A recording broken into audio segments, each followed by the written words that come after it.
నమస్తే సార్. శ్రీమాత్రే నమః. కర్కాటక రాశి వారికి మే నెలలో ఎలాంటి ఫలితాలు ఉండబోతున్నాయి సార్? కర్కాటక రాశి వారికి గనక చూసుకుంటే ఇక్కడ భాగ్యస్థానంలో పితృదోషం ఉంది. బట్ వీళ్ళకి పాజిటివ్ ఏమిటి, ఎప్పుడు కూడా పాజిటివ్ గురించి ఆలోచిస్తారు. కెరీర్ పరంగా చాలా బాగుందమ్మా వీరికి.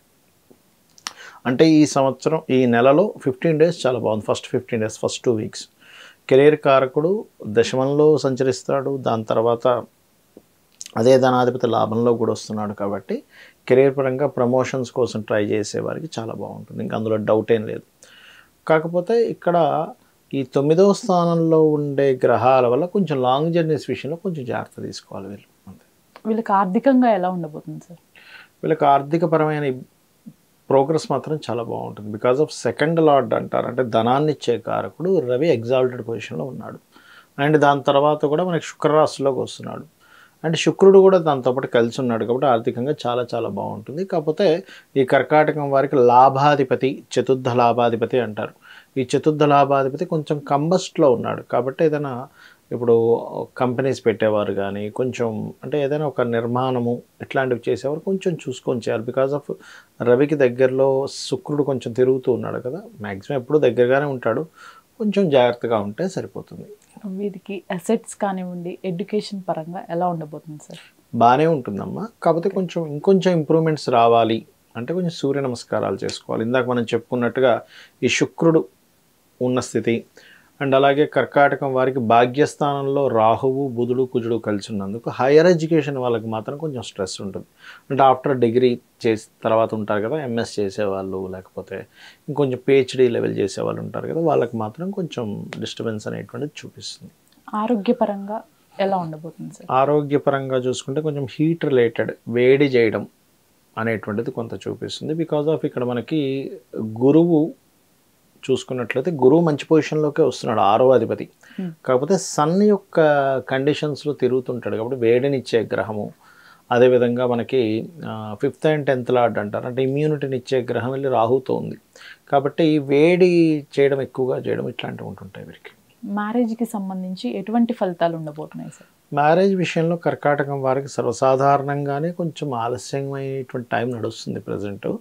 దానికి నువ్వులు దానంగా ఇవ్వడం, ముఖ్యంగా తెల్ల నువ్వులు ఉంటాయి, తెల్ల నువ్వులు దానంగా ఇవ్వడము. అండ్ అట్లాగే మనకి చూసుకున్నట్లయితే దాన్ని ఏమంటారు, రావి చెట్టు ఉంటుంది కదా, రావి చెట్టు కింద మనకి నాగ సర్పాలు ప్రతిష్ఠ చేస్తుంటే వాటి చుట్టూ ప్రదక్షిణం చేయడం ద్వారా తొందరగా కుదురుతుంది వీరికి. ముఖ్యంగా ఈ రాశి వారు తీసుకోవాల్సిన జాగ్రత్తలు ఏంటి సార్? జాగ్రత్తలు అంటే ఒకటేనమ్మా, 9th హౌస్లో పర్టికులర్గా ఇక్కడ సర్పదోషం ఏర్పడింది, పాయింట్ నెంబర్ 1. రెండోది పితృదోషం ఏర్పడింది. కాబట్టి భయపడకుండా కొంచెం అమావాస్యలు వచ్చినప్పుడు, కొద్దిగా ఈ మే మాసం ఒకటే కాకుండా అమావాస్యలు వచ్చినప్పుడు కొంచెం పితృదేవతలకి తర్పణాలు వదలడము, స్వయం పాకం దానంగా ఇవ్వడము, కొంచెం లాంగ్ జర్నీస్ వెళ్ళేటప్పుడు జాగ్రత్తలు తీసుకుంటే సరిపోతుంది. ఈ రాశి వారు చేసుకోవాల్సిన పరిహారాలు ఏంటి సార్? పర్టికులర్గా వీళ్ళు చేయాల్సింది ఏంటంటే స్కందుని ఆరాధన, అంటే సుబ్రహ్మణ్యేశ్వర స్వామి అష్టోత్తరాలు, దుర్గాదేవి యొక్క అష్టోత్తరాలు చేసుకుంటే బాగుంటుంది వీరికి. ఈ రాశి వారు ఇవి కాకుండా సార్ ఇంకా ఈ నెలలో ఇది కాకుండా ఇంకా చేసుకోవాల్సినవి కానీ ఏమైనా ఉన్నాయా? అంటే ఒకటే అమ్మా, మెయిన్గా మనము గోచార ఫలితాలతో పాటు జన్మజాతకం కూడా చూసుకోవాలి ఎప్పుడు కూడా. పర్టికులర్గా ఏంటంటే ఒక వ్యక్తి మనం కేవలం జాతకం చూసి వ్యక్తి ఇలా ఉంటాడని చెప్పొచ్చు. జ్యోతిష్శాస్త్రం యొక్క గొప్పతనం అంటే లగ్నం బేస్ మీద ఉంటుంది. ఆ వ్యక్తి ఏ లగ్నం ఉన్నప్పుడు జన్మించాడు, ఆ లగ్నాధిపతి ఉన్న స్థితిని బట్టి వాళ్ళ లైఫ్ ఉంటుంది. అంటే బాగా కోపంగా ఉంటాడా, గొడవలు పడుతూ ఉంటాడా, ప్రశాంతంగా ఉంటాడా, ఎక్కువగా తిరుగుతాడా, లేకపోతే ఎక్కువ బిజినెస్ లైన్లోనే ఎక్కువగా ఆలోచిస్తూ ఉంటాడా, లేకపోతే ఎక్కువ ఎంజాయ్ చేస్తాడా అని ఎవ్రీథింగ్ ఉంటాయి. కాబట్టి లగ్నం ఎక్కడ ఉంది, అసలు మీ లగ్నాధిపతి ఎలా ఉన్నాడు, దాన్ని బట్టి అది ఏదైనా పాపకత్తెరలో ఉంటే దాన్ని సెట్ చేసుకోవడం కూడా వీళ్ళ లైఫ్ బాగుంటుంది, అంటే మీ పర్సనల్ చార్ట్లో. అలా కాకుండా కొంతమందికి ఫైనాన్షియల్ ప్లానెట్ బాగోదు వాళ్ళ జన్మజాతకంలో, పర్సనల్ చార్ట్లో. సో అప్పుడు ఆ ఫైనాన్స్ ఇచ్చే ప్లానెట్ ఏది, అసలు చాలామందికి తెలియని విషయం, ఎందుకు ఇబ్బంది పడుతుంటారంటే వీళ్ళకి ఫైనాన్స్ ఇచ్చే గ్రహం ఒకటి అవుతుంది, వీళ్ళు ఇంకో వైపు ప్రయత్నం చేస్తూ ఉంటారు. అంటే సింపుల్గా చెప్పాలంటే వీళ్ళకి మెడికల్ దాంట్లో ఉందనుకోండి, వీళ్ళు మెడికల్ రిలేటెడ్ ఏం చేసినా కలిసి వస్తుంది. వీళ్ళు తెలియక ఏం చేస్తారంటే మెడికల్ సైడ్ కాకుండా ఇంకోటి ఏదో ఈ కార్ షోరూమ్ పెట్టుకోవడమనో లేకపోతే ఇంకోటి ఏదో బిజినెస్ చేస్తూ ఉంటారు, వీళ్ళకి కలిసి రాదు. అరే ఇన్ని తెలివితేటలు ఉన్నాయి నాకు, చాలా తెలివి తక్కువ ఉన్నవాడు సంపాదిస్తున్నాడు, నేను సంపాదించలేకపోతున్నాను, ఫ్రస్ట్రేట్ అవుతూ ఉంటారు. ఎందుకు అంటే యోగం ఒక దగ్గర ఉంటే ఇంకో పని చేస్తున్నాం మనం. అంటే వాటర్ ఇప్పుడు ఒక స్థలం ఉంది, వాటర్ అక్కడ పడుతుంది, తీసుకొచ్చి ఇక్కడ బోర్ వేస్తున్నాం, వాటర్ ఎక్కడి నుంచి వస్తుంది? రాదు కదా. అట్లా ఏంటంటే ఫస్ట్ ఫైనాన్షియల్గా మీకు ఏ ప్లానెట్ ఇస్తుంది, ఏ మార్గంలో వెళ్ళాలని చెప్పేది జ్యోతిష్ శాస్త్రం. అలాగే మీ ప్రయత్నాలు ఎందుకు సక్సెస్ అవ్వట్లేదు, కొంతమందికి అన్నదమ్ములు సహకరిస్తారు, కొంతమందికి సహకరించారు. ఎందుకు అంటే పూర్వజన్మల్లో మీరు చేసిన పాపకర్మ వల్ల వస్తుంది, దాన్ని ఎట్లా సెట్ చేసుకోవాలి, ఇవన్నీ ఒక ఎత్తు అయితే మీరు ఏ డైరెక్షన్లో ఉంటే కలిసి వస్తుందని ఉంటుంది. ప్రతి వ్యక్తికి కూడా మీరు ఈస్ట్లో ఉంటే మంచిదా, వెస్ట్లో ఉంటే మంచిదా, సౌత్లో ఉంటే మంచిదా, నార్త్లో ఉంటే మంచిదా అని ఉంటుంది. ఆల్ డైరెక్షన్స్ గుడ్, బట్ మీకేది పనికి వస్తుంది ఈజ్ మోస్ట్ ఇంపార్టెంట్.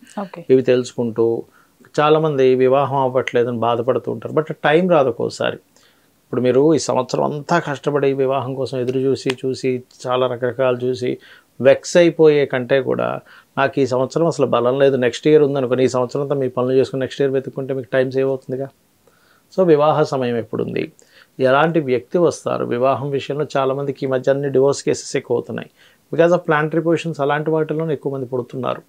దానికి ముందుగా ఏమైనా అర్క వివాహం, కుంభ వివాహం చేసుకోవాలా, ఎటువంటి పరిహారం చేసుకోవాలి, ఏ మంత్రం చేసుకోవాలి, దీనికి భయపడాల్సిన పనేం లేదు.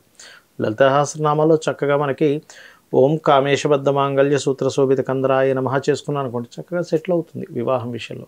అలాగే జాబ్ గురించి బాధపడుతూ ఉంటారు, జాబ్ సెటిల్ అవ్వట్లేదని, దానికి కూడా చక్కగా మీరు మాణిక్య మకుటాకార జానుద్వయ విరాజితాయ నమః చేసుకోవచ్చు, లేదా ఓం శ్రీమాత శ్రీ మహారాజ్ని శ్రీమత్ సింహాసనేశ్వరి నమః చేసుకోవచ్చు. చేసుకుని హ్యాపీగా మీరు సక్సెస్ అవ్వచ్చు. ఎక్కడా కూడా శాస్త్రము నీది ఇలా ఉంది ఇలాగే అవుతుంది అనడానికైతే శాస్త్రం అక్కర్లేదు. నీకు ఇలా ఉన్నందుకు నువ్వు ఎలా సెట్ చేసుకుంటావు అని చెప్పడానికి శాస్త్రం. వైద్య రంగం కూడా అంతే కదమ్మా.